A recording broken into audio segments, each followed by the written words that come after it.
PPE obviously has been out there, and I'm not going to address a whole lot of that. It is what it is. We're filling the pipeline more every day, and people are being serviced, I think, better in that area. Secondly, budget. A lot of people are going to start asking the questions here in the next few months where the state budget is. So just a brief rundown. We had basically a 5% surplus from what we had budgeted when we left session coming into March. So we had a pretty good momentum. I think we'll see the beginnings of the effects on the state budget in April when the collections for sales tax come in. So we really don't have any concrete measure of what the state's budget's going to look like today. I think it'll become clearer as we either put people back to work or don't put people back to work. 60% of our budget is sales tax collection. So obviously if it has an extended period of people not working and paying sales tax, it will have a detriment. We'll have about $8.5 billion in the rainy day. I've been there in the worst budget sessions in 11 and the best last year. So I've seen two cities. We did spend about $3 billion in that session. We had the recession hit. So we do have some surplus, but if we can get everybody back to work sooner than later, the sales tax collections will pick up. On the unemployment specifically, last night I got the information for Senate District 28, which includes Lubbock, obviously. We are 7,000 claims more in Senate District 28 compared to 3/1 to 3/31 of the same comparable period for 19 and 20. So we in Lubbock is, I think, close to 4,500 of those. Understand that that's an understatement because there are people that have tried to apply that couldn't get through. We're working through that. We're building man hours and manpower by the day. But there are also people that have not been able to access, just give up on accessing. And April is where you're going to see a large part of that group. So a lot of companies I had in my practice were carried into March with momentum. They've lived off receivables. Those have been collected or will have been collected coming out of March. So it's going to be April's going to be the tale for businesses in this community. There's plenty of them already hurting, but we're going to have to find a way to get this conversation moving on how we get people back to work. With that, I'll let my other colleagues do what they need to do, and then I'll be glad to take questions. But I just think the state budget is going to become more in focus and more of a discussion item pretty quick. We got $150 billion coming from the feds.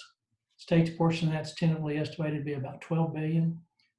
In the recession of 09, 10, 11, we had about $15 billion, and our state's significantly bigger. So we don't know quite how those funds work. I will say Steve, back in the deal, our rural healthcare system is in crisis mode. We had a conference call with the governor as well as our federal reps, and there is no relief specifically designated to carry our rural healthcare communities through this problem. And they literally are all on 3-day, 5-day life support type systems. So I know there's people working on trying to get some of that money guaranteed specifically to go to the rural healthcare, but I would say that's probably top 3 challenges: people back to work, rural healthcare, and then just in general, the virus itself and where we stand with that. Thank you, sir. Representative Frullo, you want to start next, please, sir? Well, thank you, Eddie and Norma, for putting this program together. I think it's timely and it's going to be useful to the folks. I also want to thank the businesses here, our first responders, all the folks in Lubbock County, which is where District 84 is at, for working so hard, making things happen. As you said, buying local, helping local businesses. I think that's extremely important. We need to remember that now, but also as this economy turns back to where it should be. We have to remember that Texas is a great place to do business, and Lubbock is among those places. It's just one of the best places to do business in the world. We've got great folks here. We have people that are willing to help each other out. We're seeing that. One of the exciting things I've seen, and I think all of us have seen, is just the activity where people are out in their yards again a little bit. You see things that you haven't seen in a long time, or, my case, since I've been a kid, where people are actually doing things and you see families together. I think that's important, and that's glue that we need. Uh, Also, want to thank the school districts for what they have done, what they're working on. They're, much like all of us, we're shooting at moving targets. We're coming up with resolution to particular situations, and as we get more information, we're having to work, and that's true at all levels, including the city, the job that the mayor's doing. Definitely on the front line there, putting together information. We're getting different sources. We have to make decisions. And then, unfortunately, people are going to be second guessing those at a later time. And that's one of the things that happens in politics. And we're ready for that. We know it's going to happen. But I think that everybody needs to realize that all of us, or I'll speak for myself, we're trying to make the best decisions we can with the information that we have available at that time. Going forward, we can see what Congress has done with the two different programs that they have to make money available to individuals. I encourage people, businesses, to look at that, see if there's any availability to do and participate in those programs. The payroll protection program, both those forms are fairly, simple to figure out how to get the information. If not, get with the accountants, CPA, bankers. We've got great bankers in Lubbock. They've been working hard, long hours. I know many of them have been working over the weekend to try and get those forms together, information, applications filled out. Encourage people to do that. Whether it's the economic disaster or economic injury disaster loan, the information needed on that, or the PPP. So we've got a lot of items to look at. What the three of us are going to be looking at is just what is happening, not only across the state, but across the country and the world. What are things that we need to be looking at? What can we make better?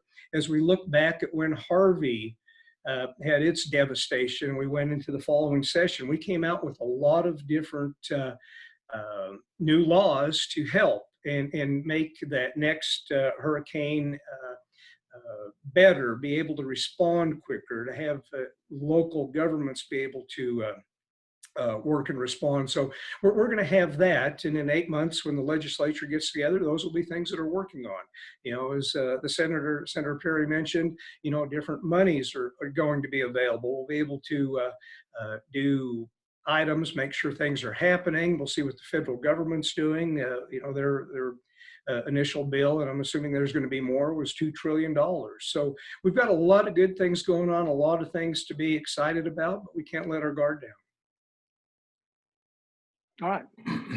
Well, I guess it's my turn. Let me first again echo the compliments to the Chamber for putting this on. I think this is a good community service. Thank you for bringing us together and giving the opportunity to share some of our perspective and get some feedback in this time of uncertainty. I noticed we have some representatives from the school districts on. They have done a tremendous job of re-gearing and retooling, and just really appreciate what they had to go through to get all of this underway. I had a teletown hall last week. We had probably upwards of 1,600 people on there. Judge Parrish I was honored to have him on there with me. And you can tell that people are definitely very concerned about the virus, the health consequences. We also had a medical doctor on there able to answer a lot of questions. And I'll tell you, people really wanted to hear from the medical doctors because of the concerns. But let me give you kind of my perspective. I do know that this is not the first virus pandemic this world has gone through. It's probably the first in almost all of our lifetimes, but we will recover from this, and I do believe we will come out better and stronger because of it. The Texas response has been very simple, and I'm proud of our governor. He has prioritized saving lives, and I think that's what he should do. And the way he has done that is making certain that we don't overwhelm our healthcare system. You've heard that by coming out with guidelines to try to flatten the curve so that not everybody goes there. Expand the number of doctors and nurses able to treat by lowering some of the barriers to entry for them getting in, whether that's fees to pay or licensings that are about to expire. Double the number of hospital beds. He's put more ventilators online. Those are good things. created a supply chain management task force, and got the head of global purchasing from Dell to come in so that we can get the PPE equipment and things that we need so Texans are able to be served at the time. Those are all really, really good things. I've also appreciated, quarantining people from hotspots and making sure that we don't bring more of this disease into Texas than is necessary. Since this is the Chamber of Commerce, I think it's also important to address the economics side of it. We've seen some big packages come in from the federal government. Of course, they're the ones who can print money. The rest of us cannot. There's a lot of things going on. We're trying to make sure that the Texas Workforce Commission is no longer overwhelmed by the number of calls that is being received, and expanding the hours and the number of people able to answer those calls, and doing everything that we can. It's an all hands on deck type of process.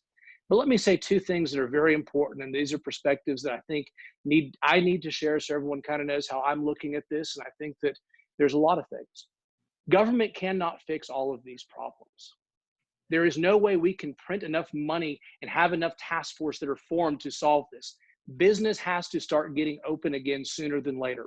There is no way to replace the economic system that we have. And I'm very encouraged to have seen some moving towards that area. I've seen, a news story yesterday on a Fox affiliate out of Austin saying the governor has a get back to work policies about to unfold. So we need to be moving in that direction. We need more businesses open, because again, if you're looking to government to come up with all the solutions and print enough money to solve all of it, it ain't going to happen.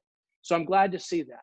And then secondly, we know, and the senator brought it up, that the state budget's going to be impacted. All levels of government are going to have budgets that are impacted. All levels of government need to start trimming now. We need to start looking at not just, taking care of some of the incidentals, some of the, travel expenses, things we know they're not going to be expended, but actually looking to see if we can't furlough employees, if we can't do pay cuts, if we can't put projects on hold. We saw this with a big project from TxDOT trying to do I-35 expansion and trying to maybe put it on hold, and some calls to do that. We have to do that now. So when we actually go to the budget making session, we can do more with less, because here's the key. While people are sympathetic, or we hear stories about people being sympathetic to government not having enough money, their sympathies are in the wrong place. Taxpayers do not have enough money to pay those taxes. If we are going to expect people to cut in their own personal lives and in their business lives, government's going to have to do that as well. And so for everybody listening, we're going to have to start looking at those things today so that we don't have to raise taxes tomorrow, because we aren't going to do that. Thank you. Gentlemen, thank y'all very much. We appreciate that. And Norma's going to moderate some questions for y'all right now that we've received ahead of time, and some that we've gathered since you started talking. So Norma, would you please? Absolutely. And I wanted to invite everyone again. I have a few questions that were submitted ahead of time, but we do have the Zoom group chat function. If you would like to post any questions in the group chat function, we will get to those as time allows, and as we can address those. And so I'm going to start with a question about the economic scenario in West Texas right now. The question that was submitted was, how will COVID-19 affect the state's strategy on economic development in the medium-term future? And I guess I would add to that, just for some context, the COVID-19 crisis hits some areas that are very close to home, including healthcare and education, including higher ed, and what has happened with Texas Tech, for instance. And so on top of that, we also have all been witness to what has happened with oil prices in West Texas. So if any of y'all could address that, I'll just open it up to you. Well, I think economic development, and specifically most economic development corps, and I see John Osborne's on here, are sales tax driven. There's pieces of sales tax, some of them are offset by some property tax reliefs. So obviously, if people are not consuming and spending and generating sales tax, those economic development budgets will. As far as state goes, I can tell you, we will make the necessary hard decisions that we have to one, not burden taxpayers, and two, bring this economy back to life quicker than most states. We've had a history of that. We don't raise taxes and we make hard calls. So specifically, those economic development engines at the state level, will be scrutinized and scrubbed just like every other aspect of the budget. There are some, I guess, status quo accounts, if you will, that we can't really do much with. Medicaid. Medicaid's kind of set. It is a user-based system. And when the users use it, we have an obligation to pay those doctors for that service. The roads and bridge, that's kind of built around motor vehicle tax as well as economic stabilization fund. So there's two components there that are going to be down. So do we have to make hard cuts in the sense that we don't want to spend money on those projects? But those are conversations that haven't been had. We should not shipwreck our game plan 10 years out for something that we believe will be temporary. So a road and bridge, if you will, that's on the horizon should probably be one of those deals that we have to be really, really careful when we start having those conversations. We can't stop what we had planned to do based on something we believe to be temporary. As far as local impacts, I don't consider healthcare an economic development tool. That's a public service that we choose to participate in at the state as well as local. Our healthcare system's in crises in the rural communities. I said it on the front end. That is probably the biggest unknown or unsung crises that we face in Senate District 28 with 37 of them. But tech, they're going to be under the same microscope as far as what we can or can't pay for next session. I hope and I believe that if people get back to work in May and can start doing what they need to do, they've been educated on what social distancing looks like. I think they can be responsible business owners. And we get people, I think our fall picture changes drastically quickly. And if we come into the spring with a strong momentum, be it not back to its original level or what we need it to be, we can leave in May with confidence of projecting a little better revenue. So it's critical that today we start thinking of how we turn this economy back around, because in the fall, when we go into session, if we have a strong economy coming in, even though, again, it may not have reached its where we would like for it to be, but it's on the uphill tick. We get, as far as oil and gas goes, lived it and breathed it. I worked in it growing up. I worked offshore. I understand oil and gas, and it is a 12 to 18 month picture typically when we see these bust and booms.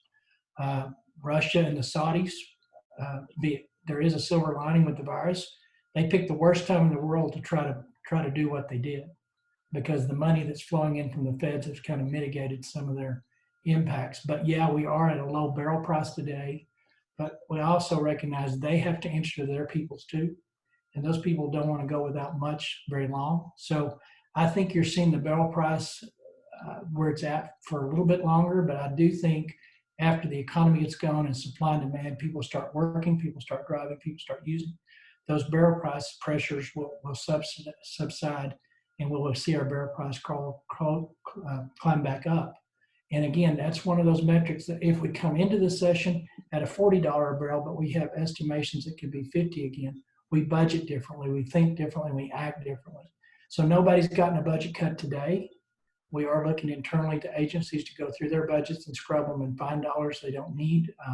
I think employee attrition, they're not going to get replaced, except in workforce, we are adding people to try to answer the phones. But we just don't know what we don't know yet. But if you're sales tax based, and a lot of these economic development countries around, then you need to expect you're probably going to have less revenue to operate, as well as taxing jurisdictions locally. Okay. Mr. Frullo or Chairman Burrows, do y'all have anything to add to that? Well, I'd like to say that, of course, when Senator Perry and I had our first session in 2011, at that time we had about a $29 billion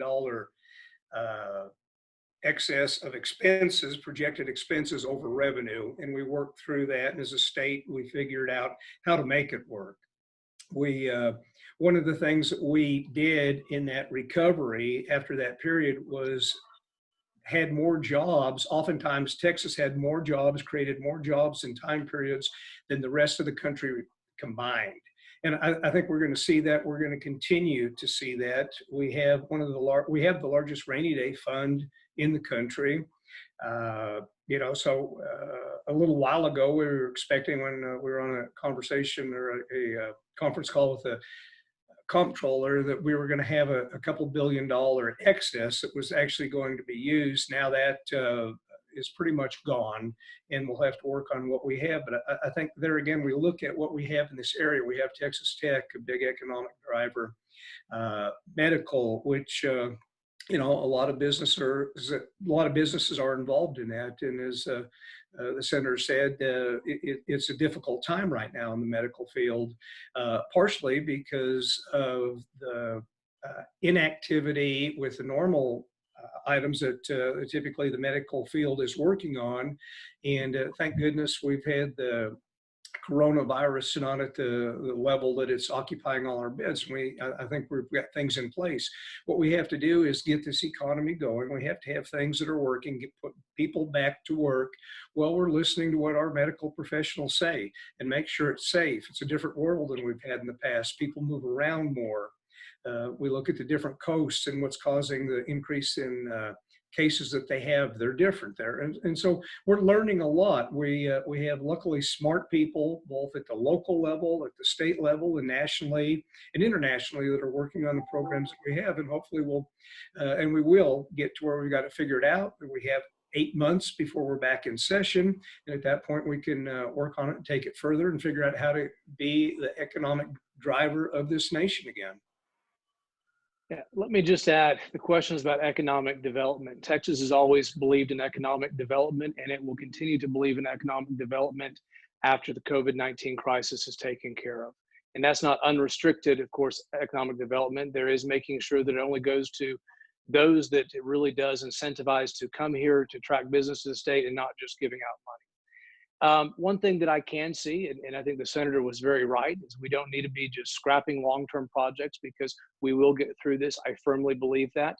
It may not be in, as quickly as we all would like, but we will get beyond it. But the thing that, we have to always, remember with that is there may be a situation where, at least, at the state level, and maybe other levels, but especially at the state level, some of the money that's set aside to attract new from out-of-state business, perhaps, the governor or whoever comes to us and says, yeah, we'd rather, use that this year to incentivize existing business because new business isn't expanding and things like that. So I'm very open always to suggestions on how we can better utilize and prioritize, this in an economy that, quite frankly, is different than I think most of us experienced before. So thank you.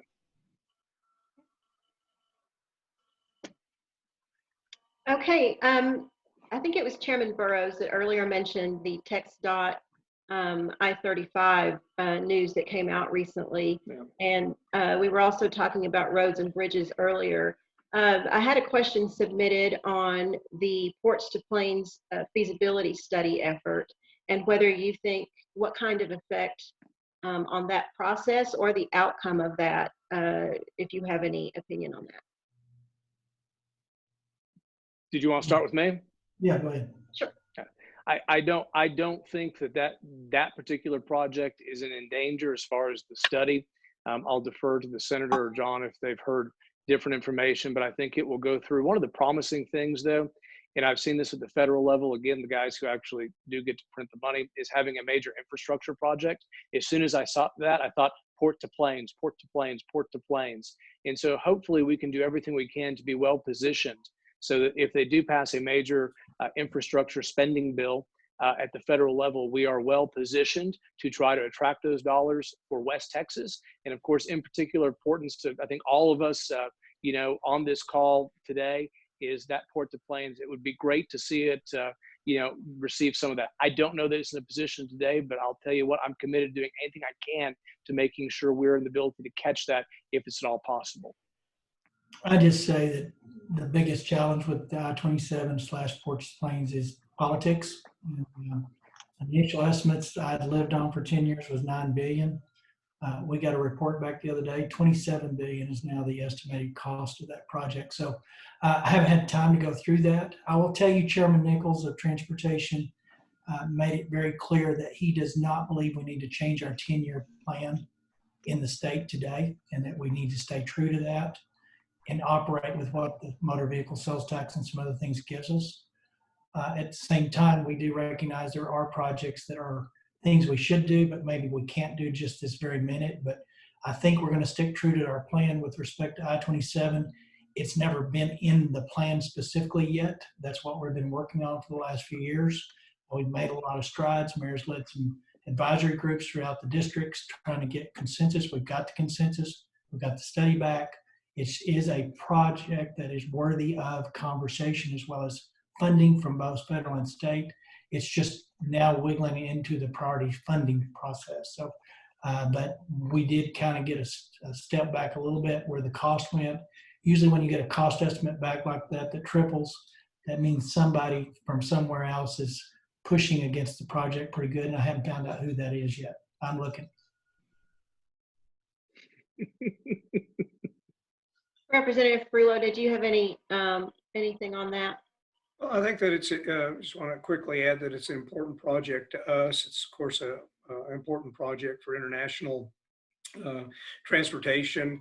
One thing I also want to just point out is as we go back into session and as Congress is working, priorities start to get reprioritized. We start looking at where the money is needed, what happens there. So that's going to be out there looming too, and it'll be important for us to make sure that we keep the things that are important to us, definitely at the state level, up on the front burner. Okay.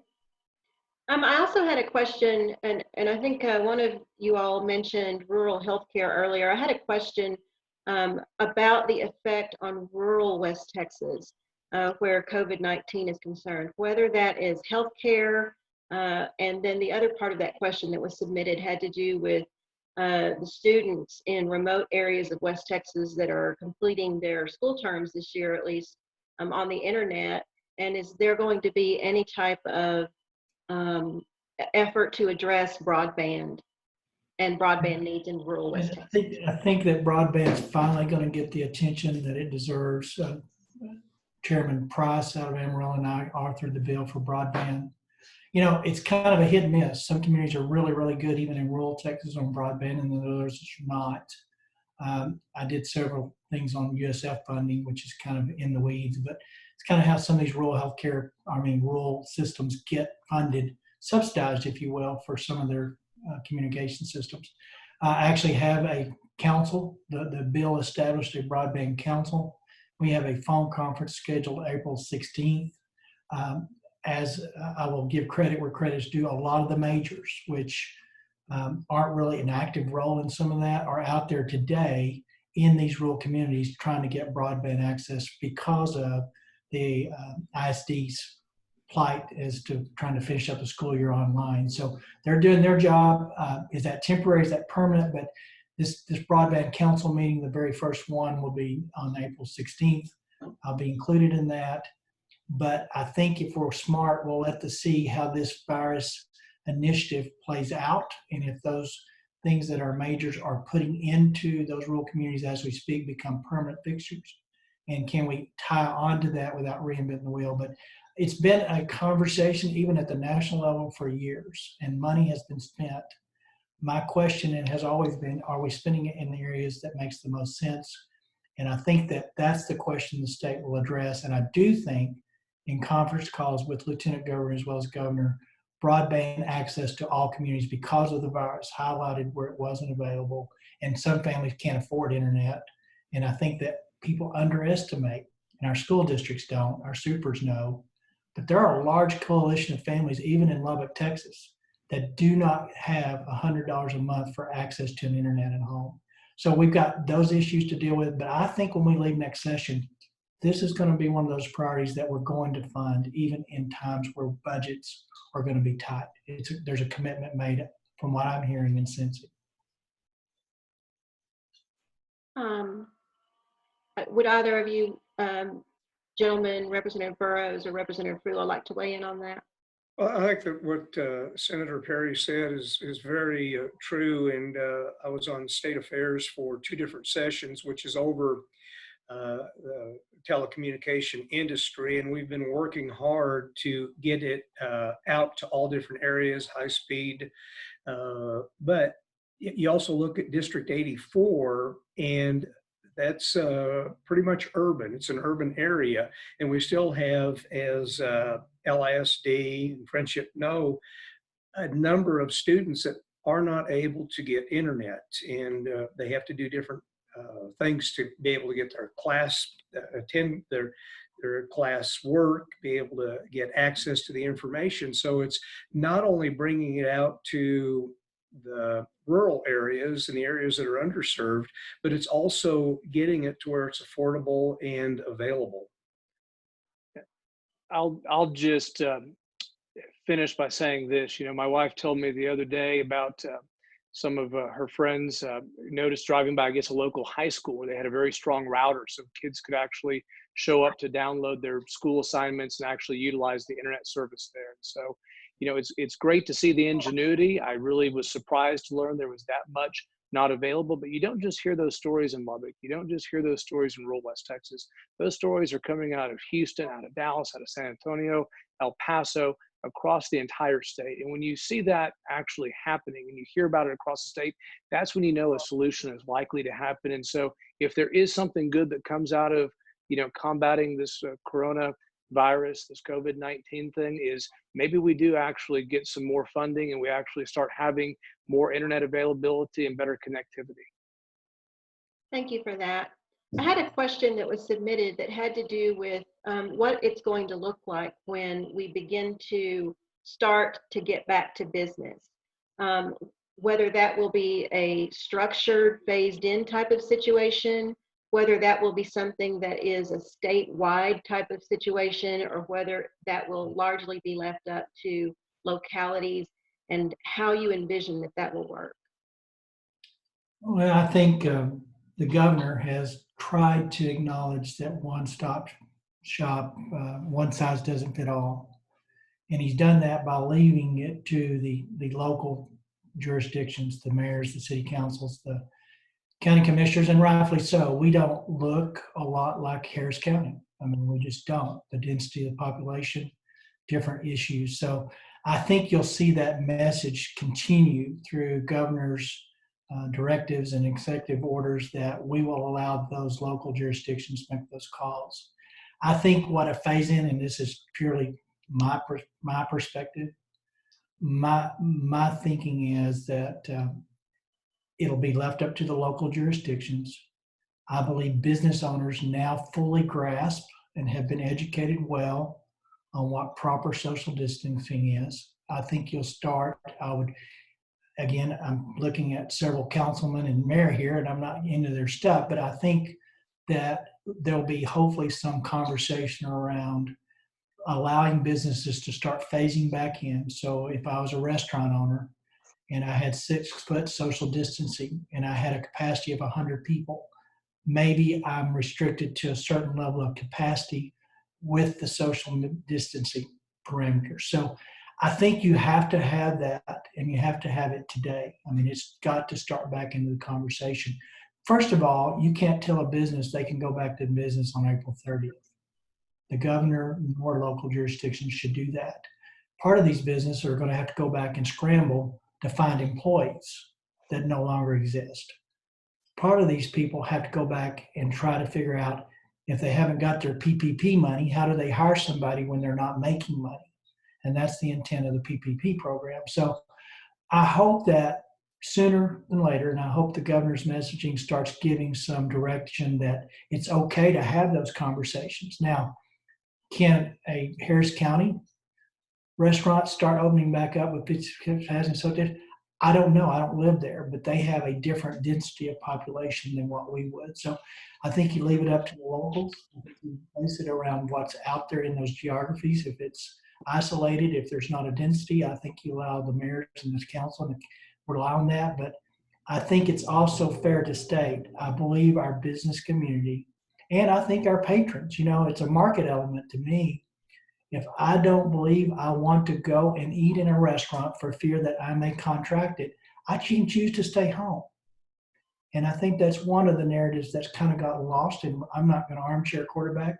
When we get past this and the postmortem review of what we did, we're going to learn a few things, and we're going to have some conversations that I think are healthy and need to be worked through. And the next protocol, when this event happens, will act differently. I don't think we've done anything that's unreconcilable or that we shouldn't have done in the sense that we can't get that back. But I do have concerns that we've given up some liberty along the way that's going to be hard to get back. But I also think we underestimate the responsibility personally and owner-wise, as well as underestimate their willingness to be responsible at some level. And it's time to have that conversation where May 1st, maybe we can have a phase back in of some of these service businesses. It's bad. I've got people that are looking to this PPP, and at no fault to the banks, they're working as hard as they can. But when they thought they'd have the money this week and it's being told next week, they're literally holding paychecks before they can release them. So this is real people's lives, and most of them are small businesses that have built over 40 years that have seen their life savings dissipate as well as their dreams. So they're kind of at a point of desperation where what have I got to lose? I'll go back into business May 1st and take the consequences, but I am willing to rush because I'm not going to lose any more than I already have. So we need to address that. That's real. Representative Frullo or Chairman Burrows? I think one of the things we have to look at is on an individual by individual basis as the rules that are put in place for different reasons in various parts of the state are put in place, and then they're unwound, which they will be, and we get back to work. We'll have to work with how those individual businesses work. There are literally some companies out there that are probably selling more now than they have ever sold, just because of the business they're in.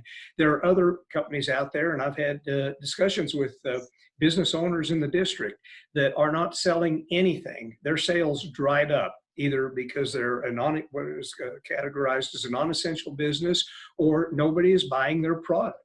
And so you have to deal with that. And we all, in business, we get to where our employees are part of our family. We know what's going on with them. And it's difficult to see that happen to the ones that we love and work side by side with. So as this the virus passes, we know more about it. We know what the hot weather will do. We know what mutations happen as vaccines and different items get fixed. We can make those decisions. But I think it's paramount that we start getting to where people can get back to work. They can have a sense of accomplishment, and the big thing is hope. Okay. Let me say this. Senator Perry said it correctly. People are getting desperate. This is non-sustainable. I don't know how long we can force business to be closed and expect people to just go by while they watch their entire dream, what they have built up over time, dissolve in front of them with the bleakness of what will happen even whenever they're allowed to reopen. You asked the question about how this will be rolled out. I do believe, first off, it'd be speculation for any of us to tell you any of that. You know, we get to write the laws, we don't enforce them. That is the separation of powers doctrine. That being said, I think the governor has telegraphed that it will be left to local jurisdictions to decide how best to, monitor and deal with this.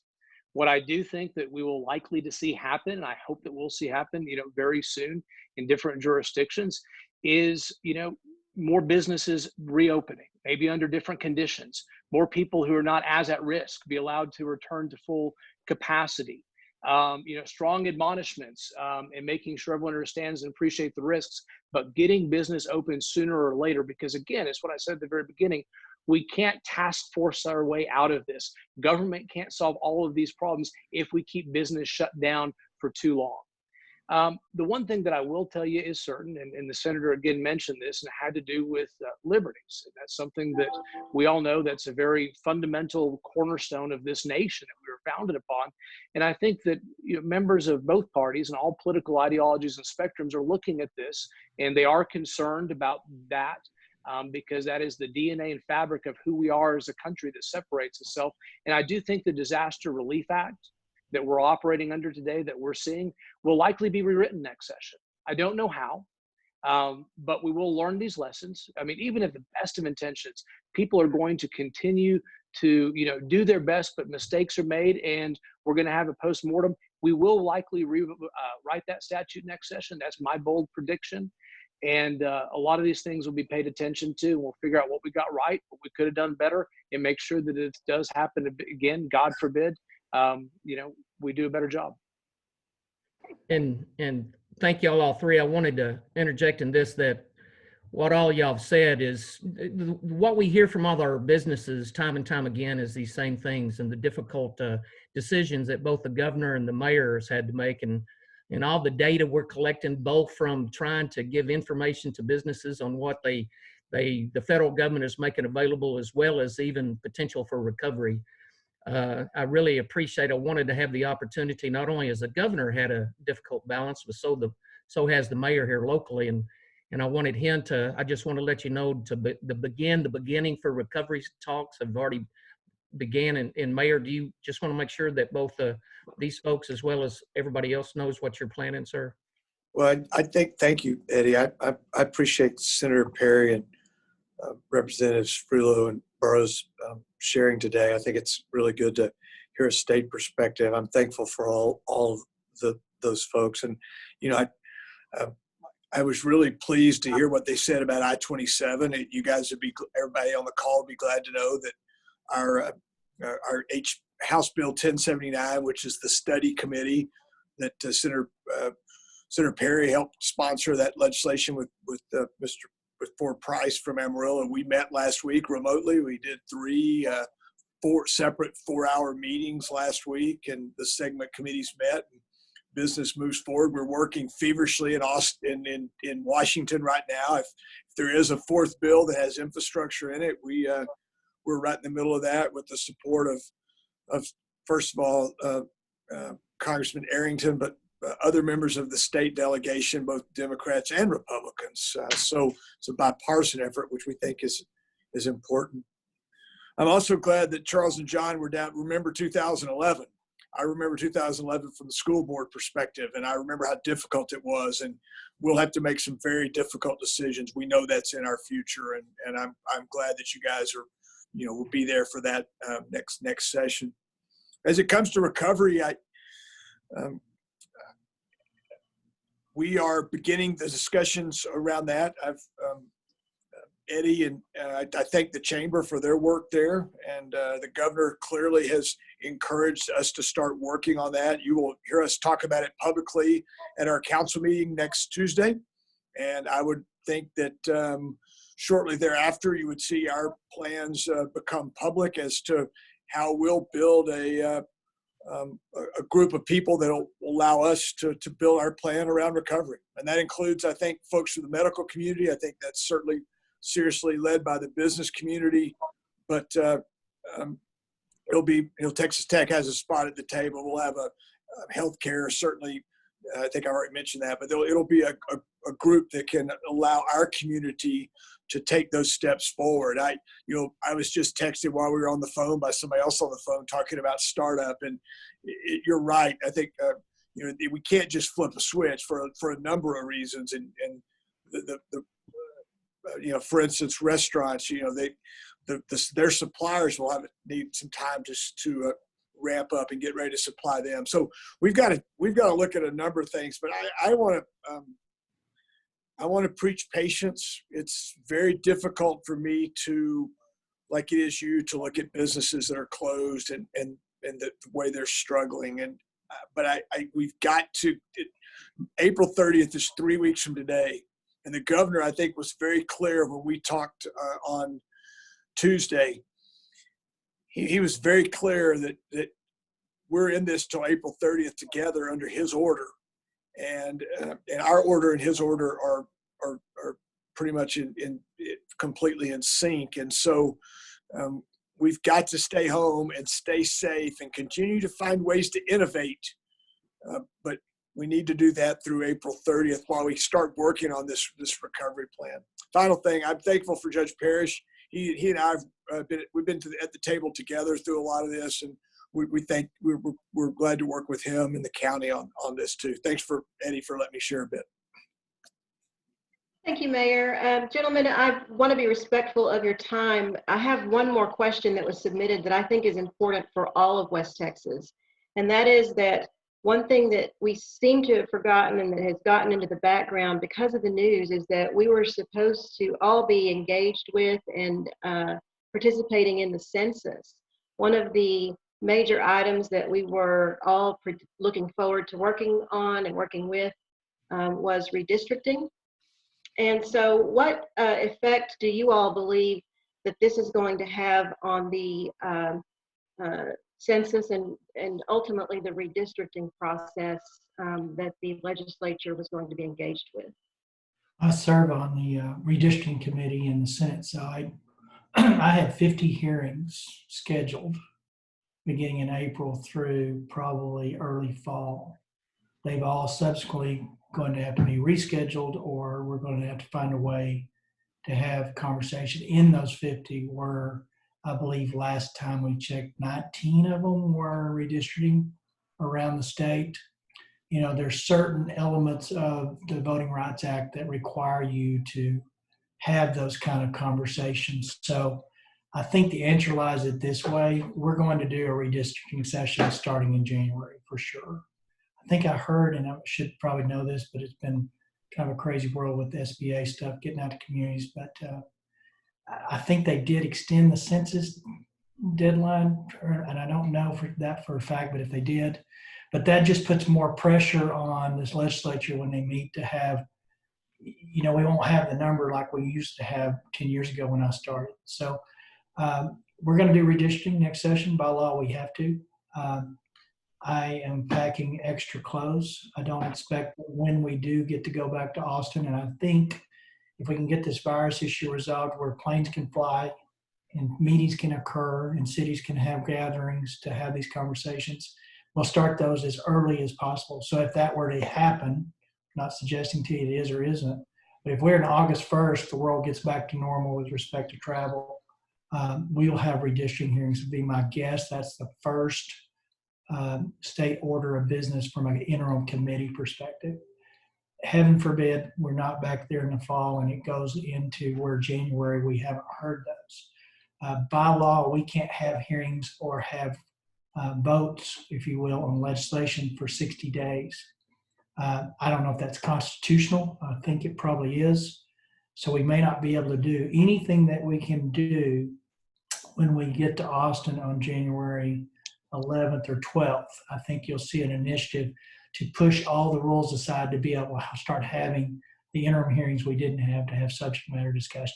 And I don't know what that looks like. I haven't spoke to a parliamentarian, but obviously you have to have public conversations on legislation and specifically redistricting before you get back to session. So I don't know that there's a clear answer other than as soon as possible when state travel and people can meet and have these town halls, if you will, or hearings for people to participate in the redistricting, you'll see that front and center, the number one committee reassigned for its duties to get started. Thank you. I think it's also important to, well, Senator Perry and I were both in the legislature during the last redistricting session. And one of the keys is to get these census forms, and we need to think of that somewhat like the flight attendants tell us when we get on the airplane. You know, if the masks drop, put yours on first and then put the ones on for people around you. And we really need to do that with these census forms. We need to make sure that we get ours filled out first. Then we have our friends and loved ones that remind them that it's important to do. And it's critical to our state and the operations, and that can help us out at the state level, which means it helps us out locally. I think it's too early and probably irresponsible to speculate how the distribution of population will be affected by this. It may be beneficial, it may not be for this area. There's just no way to tell, or if it has any impact whatsoever. But what is certain is it will be a redistricting year. And so it is of paramount importance for West Texas to continue to have a stronger voice, population representation wise, that we fill it out. I filled out mine. I intend to encourage everyone I know around me to fill out theirs. And I think that message is very important. And whoever asked the question, good question. Thank you, gentlemen, very much. I'm going to turn it back over to Eddie. I appreciate your spending time with us and responding to those questions very much. I know that your offices have been extremely busy, and on behalf of the chamber, I wanted to thank your staff, who I know have been taking very many calls, and they've been just outstanding. And thank you again, gentlemen. We appreciate the opportunity for you to get in front of this crowd. It's very important for us to stay engaged with where y'all are and what y'all are doing. And thank y'all very much. And like Norma said, not just the staff, but thank y'all very much for your leadership and your support, not only in your jurisdictions, but the state of Texas, and especially for, on our behalf, the Chamber community, business community. I want to remind everybody that we're constantly updating all the information that we get from both federal, state, and local sources on our COVID-19 information and resources page on our LubbockChamber.com website. And we always need folks to give us information to update that as well. So again, thank y'all very much. And there were certain questions that we didn't get a chance to offer as far as the chat group, and we'll make sure that we get answers to this and post all of the information that we have from today on our website. So thank y'all again, and we appreciate so much the chance to get together with y'all. Thank you. Thank you.